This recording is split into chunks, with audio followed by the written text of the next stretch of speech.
এতে আজ দেখি পুরো গ্রাম লাঠি হাতে দাঁড়িয়ে আছে।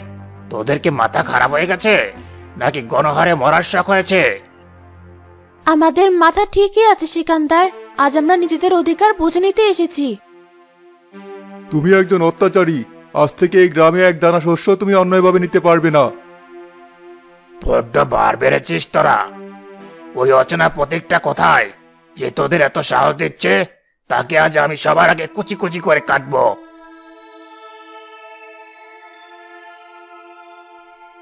আমি এখানে আছি সিকান্দার, তুমি চাইলে এখনো ফিরে যেতে পারো।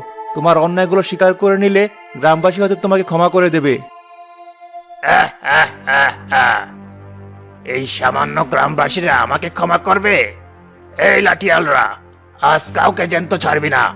সব কটাকে পিটিয়ে সোজা করে দে। লাঠিয়াল বাহিনী হুঙ্কার দিয়ে ছুটে আসে, কিন্তু